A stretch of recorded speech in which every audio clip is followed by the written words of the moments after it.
Would you like to learn the difference between liquid and powder lecithin and when to use each type?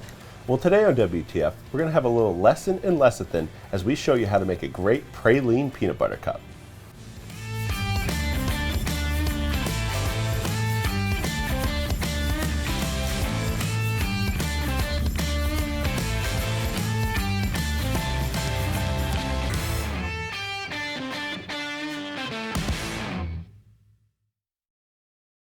Hello and welcome to WTF, where we transform food here in the Modernist Pantry Test Kitchen. I'm Chef Scott Guerin. And I'm Janie Wang, one of the owners of Modernist Pantry. Here on WTF, every week we talk about unique ingredients and techniques and show you recipes that you can do in your kitchen. So remember, subscribe and ring the bell, and you'll get notified of our episodes when they come out. And this week, we're going to be covering a popular topic here in the pantry, which is what is the difference between liquid and powder lecithin, and when do you use each one? So Scott's going to be talking a little bit about what lecithin is, the differences between the two, and more importantly, can they be used interchangeably?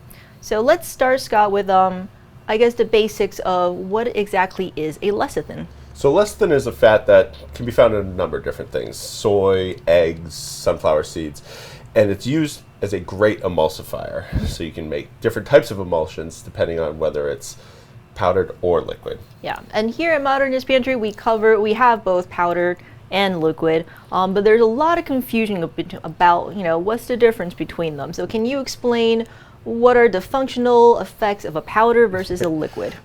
So they're actually two kind of separate ingredients. Some people think, okay, well, I can reconstitute a powder lecithin into a liquid lecithin to use in this recipe. But if your recipe calls for liquid lecithin, you need liquid lecithin.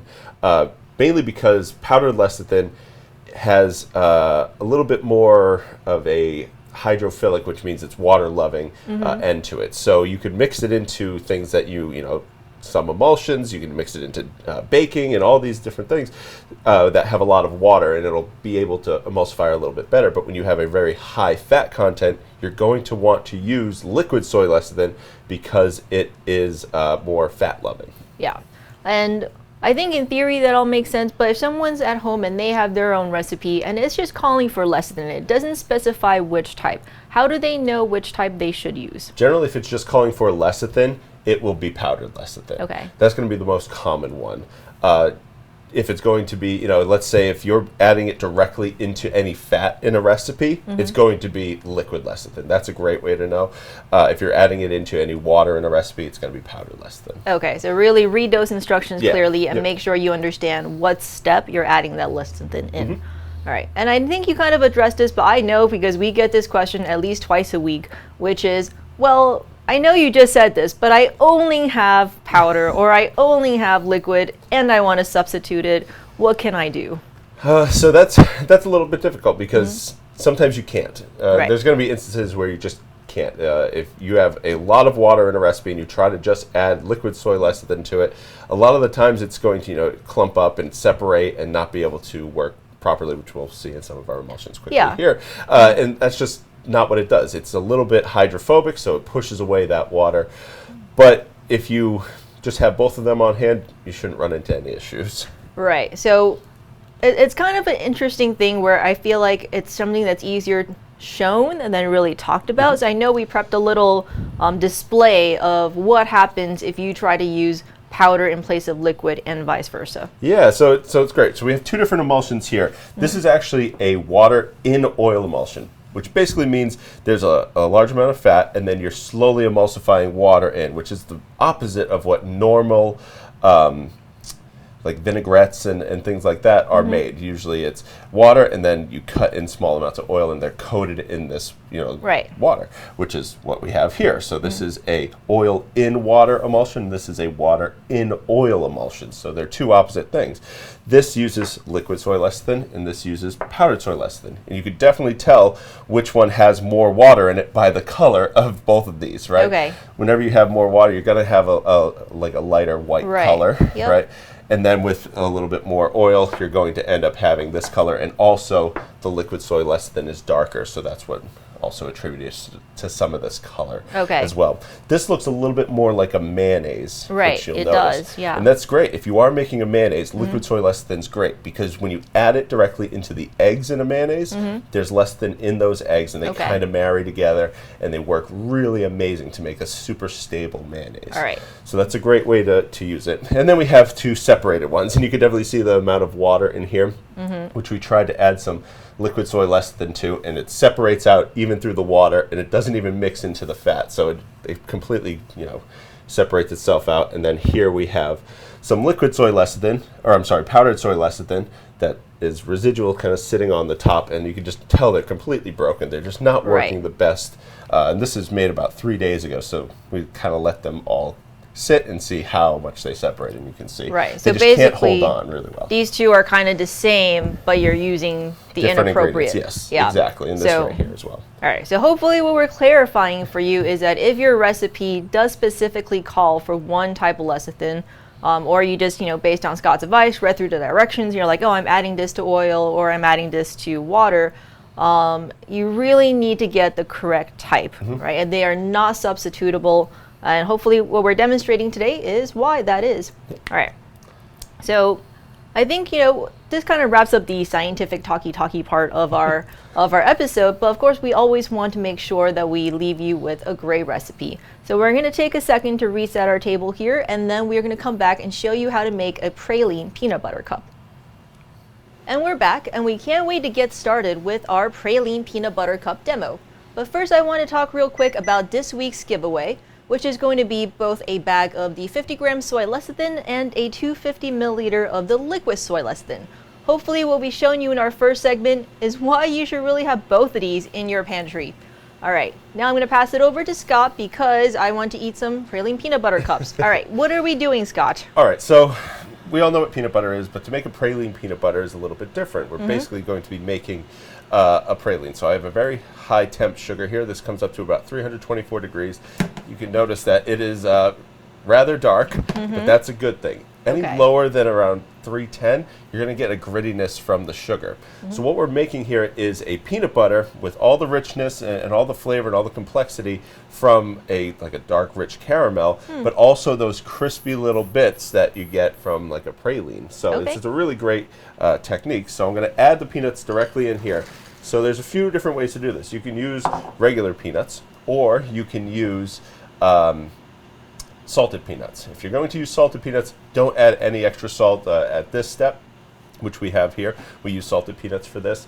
If you wanted to use just dry roast and you want to control the salt content a little bit more, then you can add salt. It'll all be in the recipe, whether you're using salted or unsalted peanuts. But that's a big thing because some people just grab peanuts off the shelf and they're salted. Right. And then they add more and it's not delicious. Okay. So we can see, just going to mix it up. And I just want to coat these peanuts just a little bit. All right, and if someone is staying away from peanuts, can they sub out any other kind of nut for this as well? Yeah, you can use any nut for this. You can use everything from hazelnuts to Brazil nuts, whatever you want, and it will work great. You just, once you get those peanuts in there, kind of need to move quickly to get them out, or else they will either burn or set up into a very stiff caramel. Okay. So now that I have those out here, let me get this down below. And we have some that's already made. Right. So the ones that are already made, you can see have set into this really beautiful kind of crispy peanut butter caramel. And if it doesn't completely coat the peanuts, that's totally fine. Food processor will do its job. Okay. Great. So I've broken it up a little bit here. And I noticed that if you put in really big chunks of this, sometimes your food processor won't be able to handle it. So I just break it down a little bit. Okay. Now, some people may at this point be saying, well, where does the liquid soy lecithin come in? So as we start to blend this up, peanuts do have a very small amount of water left in them. And when that connects to the solids in the peanut butter, we can have that separation where the fat sits on top, right? And if you ever got like a natural peanut butter, you notice that the fat is sitting on top. Okay. The liquid soy lecithin will help hold on to that emulsion, so you don't have to worry about the fat settling out, or the solid settling out, the fat rising to the top. Especially if you're making a peanut butter cup, you don't want to bite into it and have this drip liquid fat coming out. You want it all to be kind of cohesive and wonderful. So get that in there.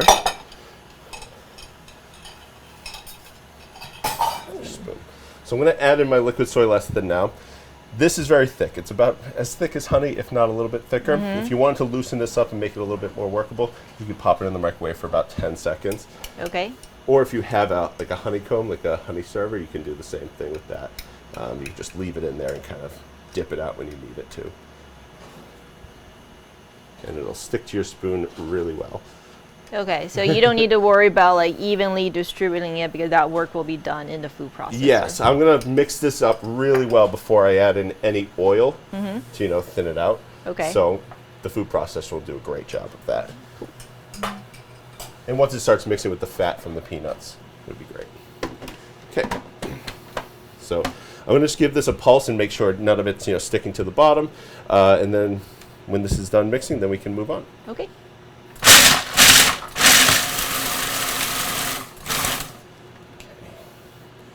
Now I'm going to add the fat. Let's start it here.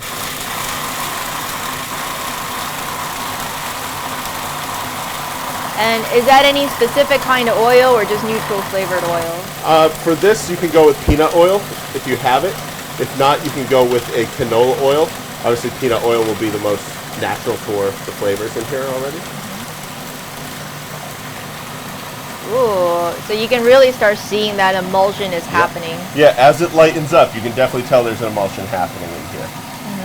I like to let this go for at least 1 minute solid. You can go a little bit further, depending on if you want it really, really fine. Just know that you will have some texture in here because it's a praline peanut butter, not just a regular peanut butter.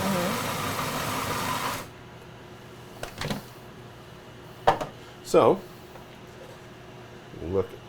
Just how delightful that is. That looks tasty. I would eat that. Yes. I have eaten it as is. It's great. So for this, what we did was we laid it out into a sheet and we freeze it, and then we can punch out little, rounds of it, and that's how we made our peanut butter cups here. Okay. So we were able to punch out rounds, and then we put it into some chocolate, just in little, cupcake molds, or cupcake papers, and we made our own peanut butter cups really easily. Something fun to do at home, but you get all this nice crispiness from the sugars in here. It's a completely different texture.